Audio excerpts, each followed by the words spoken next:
Então, o que que nós temos?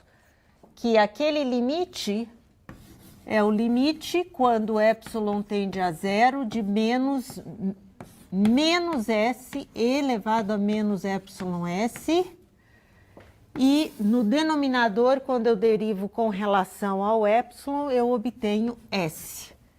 Então, este limite nada mais é do que o limite quando epsilon tende a zero de e elevado a menos epsilon s, que é 1. Tá certo? Portanto, vejam o que acontece. Este limite daqui é 1. É 1. E, portanto, x de s é dado como e elevado a menos a s sobre isso. E quem é e elevado a menos a s? Isso justifica o porquê nós podemos simplesmente tomar também. Justifica apenas, é um processo de limite. Que nós podemos calcular a transformada direto, sem ter que passar pelas aproximações. A gente calcula direto aqui, ó.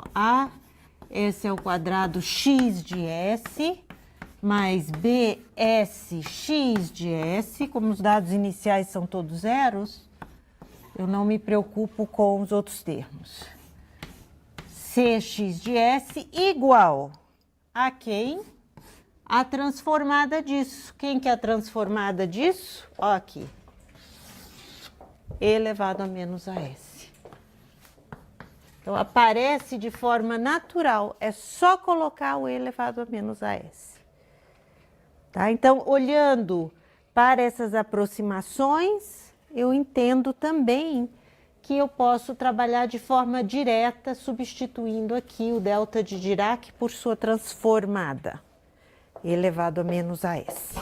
Aqui nós vamos pegar novamente aquele sisteminha, então um exemplo com delta de Dirac. Então, x duas linhas, mais x, e eu estou pensando, foi um dos primeiros sistemas que a gente viu. A gente tem aqui uma molinha presa na massa, vamos pegar uma massa m igual a 1. Tá certo? E eu vou transladar essa massa até a posição 1 e soltá-la. Ou seja, no zero a velocidade é zero. Então, eu chego aqui na posição 1, puxo a massa para cá e solto essa massinha de volta. Então, aqui eu tenho... justamente a constante da mola é 1, então a massa é 1 e a constante da mola é 1. E aí, quando eu solto a massa, eu quero aplicar uma força, ela está vindo, aí de repente eu quero aplicar uma força na direção contrária, que é esse delta de Dirac. Então vamos, ou seja, uma força de impulso 1, né? Só que eu não quero que ela tenha bem o impulso 1. Então, no tempo π sobre 2, uma força na direção contrária. Aí eu digo, não quero que tenha impulso 1. Vamos colocar uma certa amplitude aí nessa força. Então, o impulso passa a ser A. Ok. Vamos analisar o que acontece com o movimento dessa mola. Eu quero entender o movimento após a mola está no percurso de volta e sofrer esta atuação desta força externa na direção oposta a seu movimento. Então, o que eu faço? Vamos aplicar aí o delta, a transformada de Laplace a toda a equação e ver o que acontece. Então, ali eu tenho s ao quadrado x de s. Agora eu tenho dados iniciais. Então, menos sx de zero, menos x' de zero, que é zero. Então, isso daqui é zero, isso daqui é 1. E mais x de s. Igual a... E esse delta de Dirac é elevado a menos a s. Menos π sobre 2s. Então, o que eu tenho aqui? eu posso escrever isso como S ao quadrado mais 1 x de S igual a S, passa esse S para lá, mais A elevado a menos π sobre 2S. E agora passa esse dividindo, então S ao quadrado mais 1, S ao quadrado mais 1. Ok? Então, eu encontrei a x de S. Eu quero justamente o x de t, que vai descrever o movimento dessa massa. Então, eu aplico a inversa. Quando eu aplico a inversa, o que acontece? A inversa eu obtenho x de t. Quem que é a inversa disto? Está na tabela, direto o cosseno de t. Quem que é a inversa disto? Olha lá. Bom, o A vem para cá mesmo. Tá certo? E olha aqui. Quem que é a inversa de E elevado a menos π sobre 2, 1 sobre S ao quadrado mais 1. O A vai para fora da inversa. 1 sobre S ao quadrado mais 1, a inversa é o seno de t. Só que, então, eu sei quem é o f' de t, então, eu estou aplicando esse teorema. Portanto, a inversa disso daqui é o A, o π sobre 2t, o f' de t é a inversa de 1 sobre S ao quadrado mais 1, que é justamente o f de S do teorema da translação. E, portanto, eu sei que isso é o seno de t. Ok? Só que eu quero escrever esse seno de t transladado por quanto? Por π sobre 2. Eu descubro o f' de t, mas eu quero transladar para calcular a inversa. Então, aqui eu ponho seno de t menos π sobre 2. Ok? Tá claro isso? Tô vendo. Tá ok? Eu estou aplicando o teorema. Eu tenho que encaixar o teorema na formulação inversa. Então, como que é a formulação inversa? Isto tem que ser igual a isto. Então, eu preciso identificar quem é o f de S. Eu já identifiquei o f de S.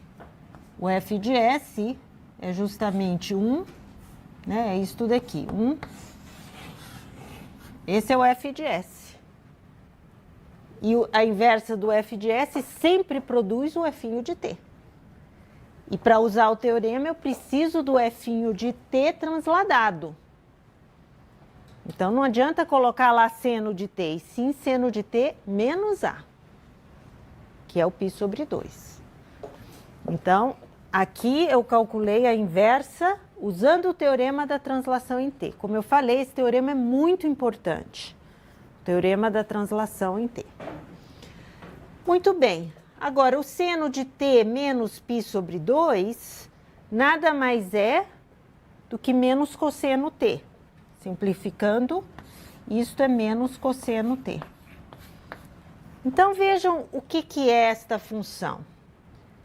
Esta função, que eu estou descrevendo como cosseno t mais u π sobre 2 mais, não, menos cosseno t. Esta é a função, é a solução da equação. Vamos interpretar essa solução para o sisteminha da massa. O que isso significa? Bom, então se eu coloco aqui x de t, novamente, lembrem que eu falei, temos que entender o que é a função degrau.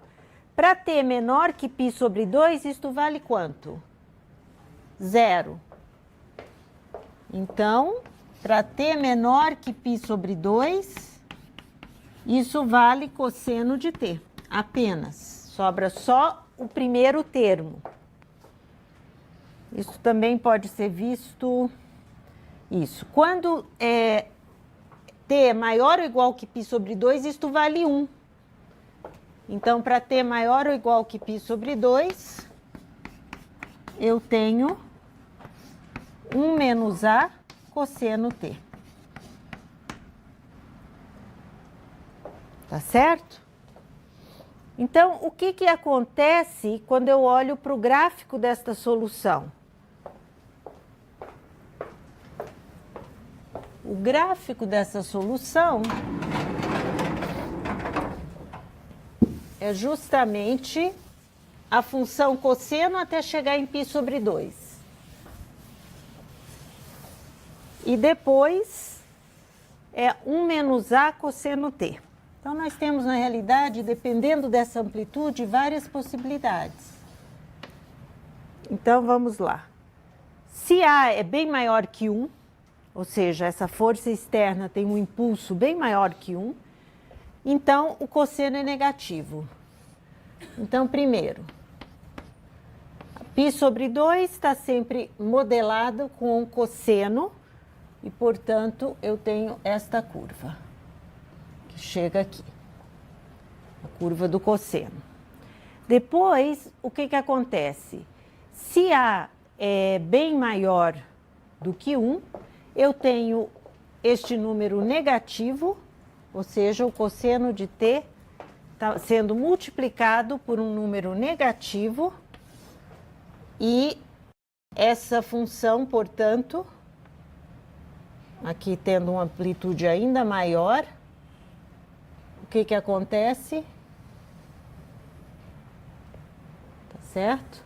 Então, esse é o cosseno negativo a partir de π sobre 2, para t maior ou igual que π sobre 2. Por isso, eu só coloquei aqui para a gente desenhar a curva do cosseno, do menos cosseno. Tá? E aí vem, etc. Então, vejam, o movimento estava indo numa direção, com essa amplitude maior, ele reverte a direção. Se a amplitude é menor que 1, então isso daqui é para A bem grande, bem maior que 1. Se o A é negativo, então o que acontece? Se o A é menor que 1, isso daqui é positivo. Então, o cosseno continua o seu movimento, mas com amplitude menor. Então, significa que a força com que a mola vinha sofreu uma força impulsiva na outra direção, mas de módulo pequeno. Então, não alterou o movimento da massa, só reduziu a amplitude. Então, nós vamos ter este movimento. Ela continua, mas com amplitude menor. Mas olha o que é interessante. Quando essa amplitude é 1, o que acontece? Se a gente conseguisse realmente dar aquela força contrária ao movimento de impulso 1, a massa para. Fica 0. Ela para assim, de repente. Ela vem vindo, 0. Então, seria o movimento A, aqui seria o movimento quando A é igual a 1. Ou seja, eu tenho do lado direito só o delta. Tá certo? E aqui é para A menor que 1. Enfim, é interessante observar que tem as suas aplicações, né?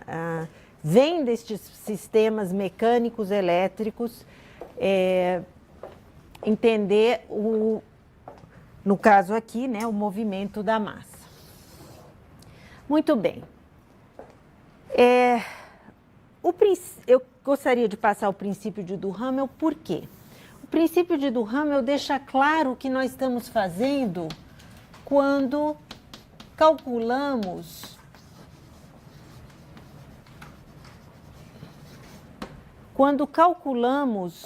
via transformada de Laplace a a equação, uma equação de coeficientes constantes, como esta, né? AX duas linhas, mais BX', mais CX, FT. Então, FT é a força externa, é o que é a entrada no sistema, é o que a gente chama de input, né? E o ABC são as constantes físicas. Então, são as constantes físicas dadas pelo sistema. Como neste sistema da massa-mola, o A era massa, né? Se aqui o B era zero, mas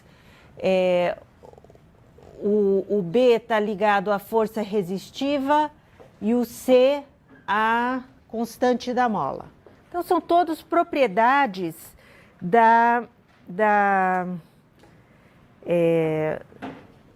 do sistema, tá certo? Então, aqui mede o amortecimento, a constante da mola, a massa. O sistema RLC também. Então, o que acontece? Eu quero passar isto, novamente, vamos supor que temos os dados iniciais zero, só para facilitar o entendimento básico do que eu quero. Quando eu passo por Laplace, nós já vimos que obtemos isto daqui.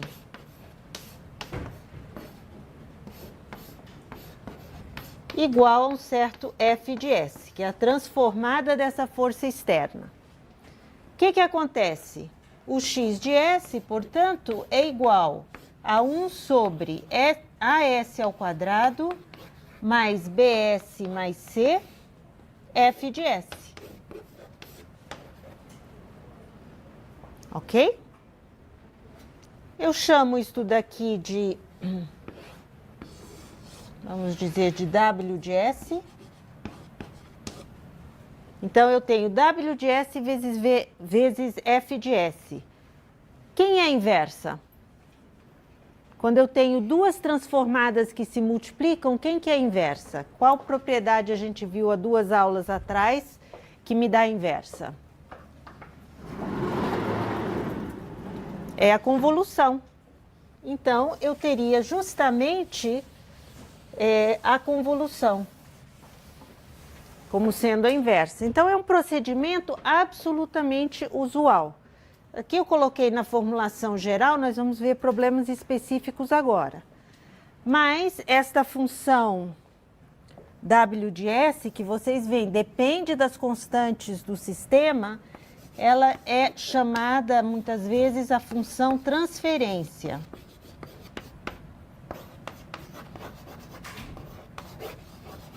Transferência. Então, quando eu olho para a inversa do x de S, nada mais é do que W de T convolução F de T. Ou seja, eu estou convoluindo a força externa com esta força W de T.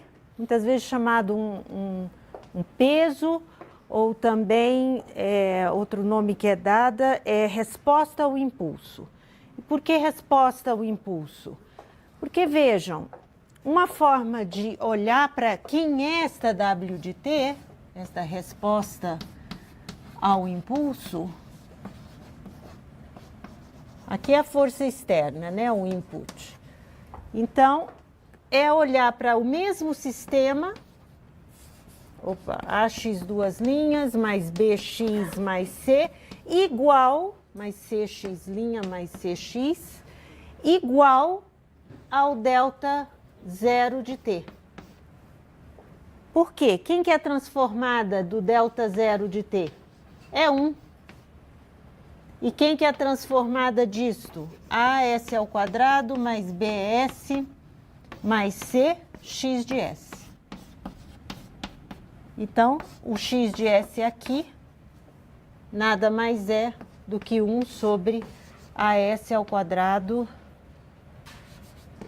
mais BS mais C, que é esse W de S, que eu acabei de colocar aqui. Então, na realidade, esta atuação é resposta ao impulso unitário. A Wzinho de t é a resposta quando eu coloco do lado direito o impulso unitário. Então, todos esses problemas podem ser vistos assim, né? Como uma convolução da força externa com a resposta ao impulso. Resposta ao impulso por causa disto daqui. Resposta a esse impulso unitário. Então, é uma terminologia interessante ver dessa forma. E é óbvio que aí eu tenho que fazer a convolução, né? Que é a integral de Wt f de t menos tal. Vamos fazer mais alguns exemplos usando o delta de Dirac. Agora, de uma forma mais mecânica, né? Porque nós justificamos o porquê que podemos simplesmente jogar toda a equação dentro da transformada e resolver.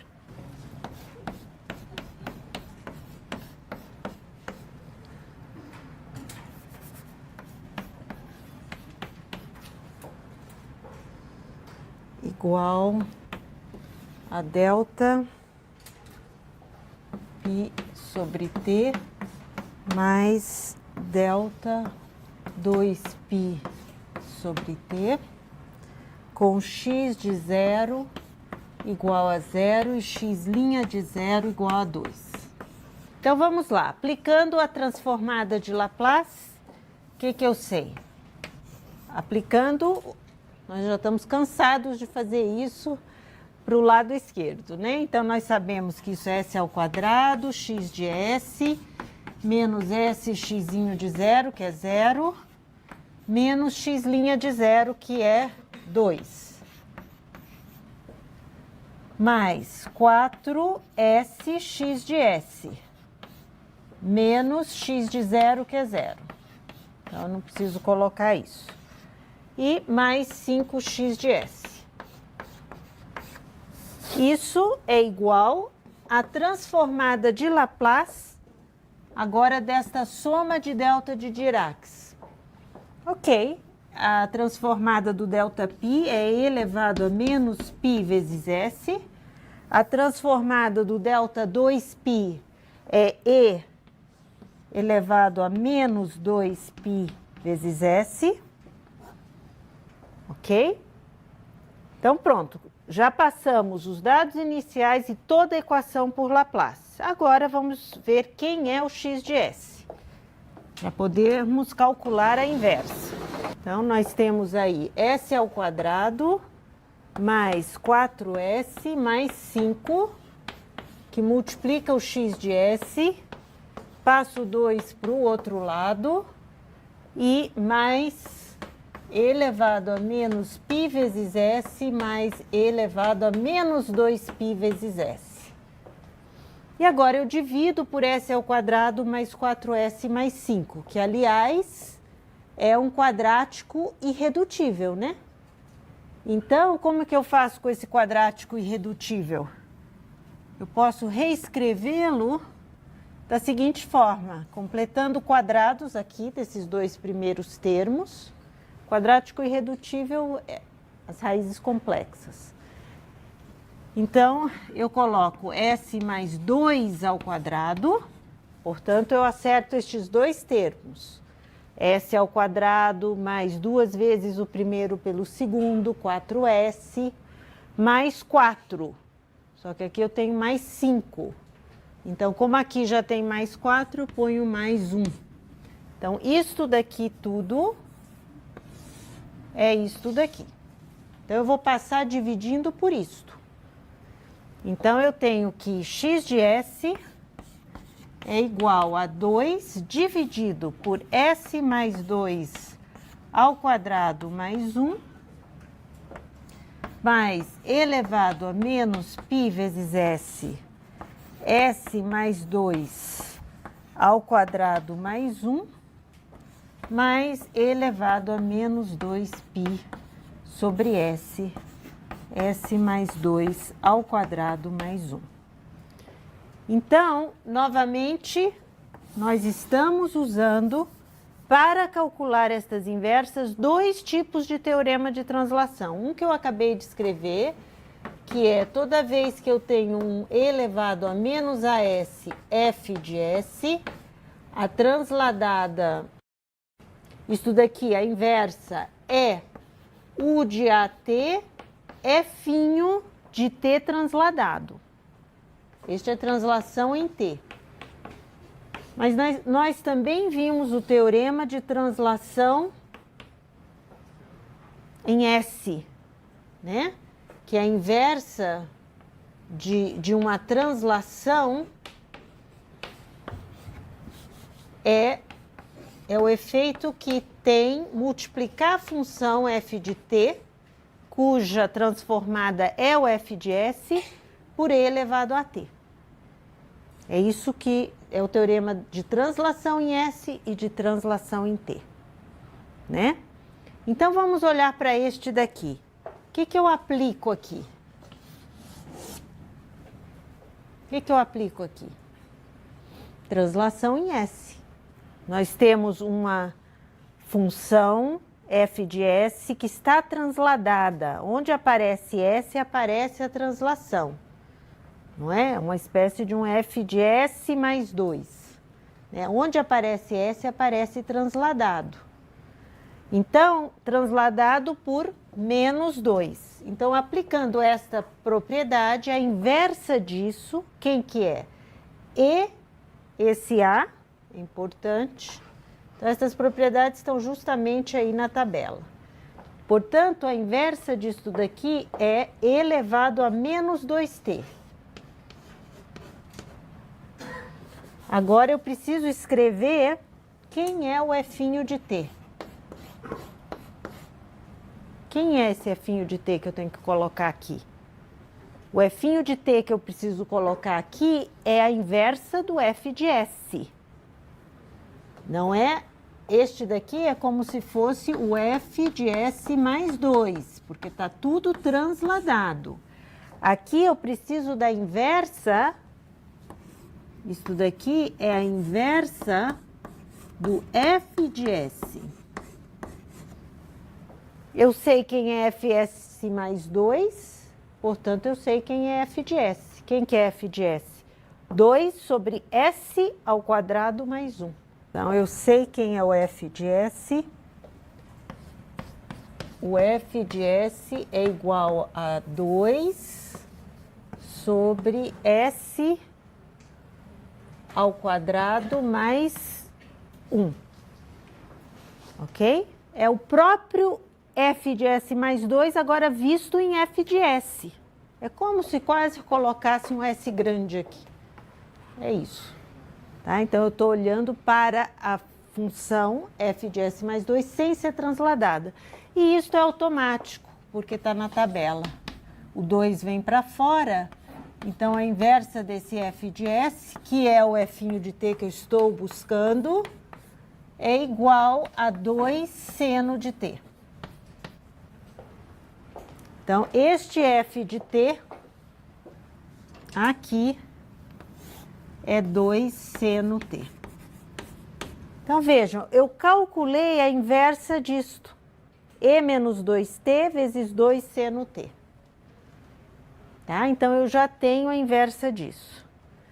Bom, agora eu quero passar para o próximo bloco. O próximo termo. Este é idêntico. Se eu souber fazer este vai ser muito parecido. Só muda o A da translação. Então, quem que eu quero aplicar aqui?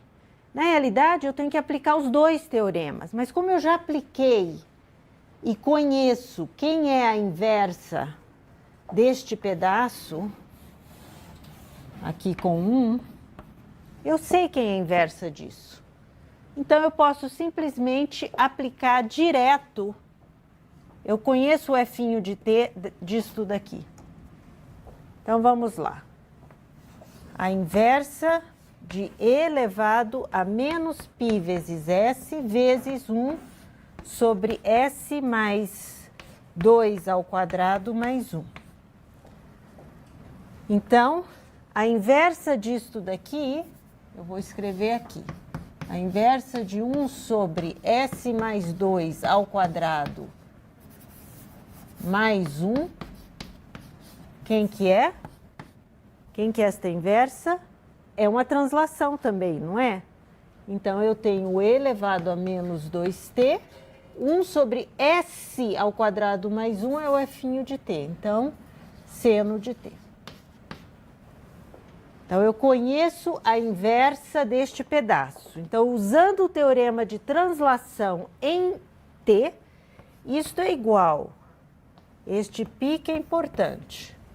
Então, é igual a U de π t, f', agora eu preciso da inversa deste pedaço.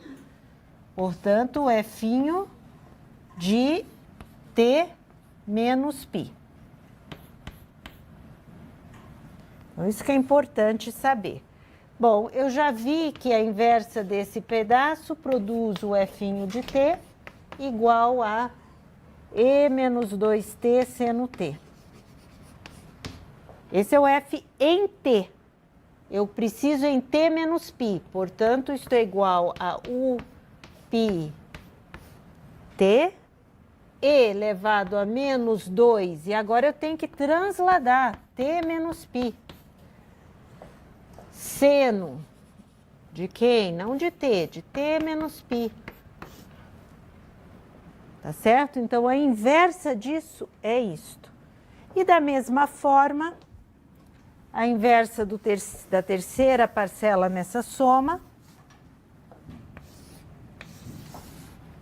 Quem que é a inversa da terceira parcela?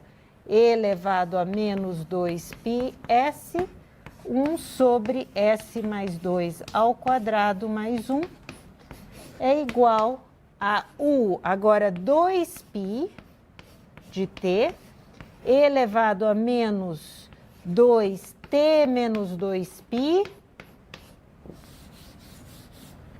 e seno de t menos 2π.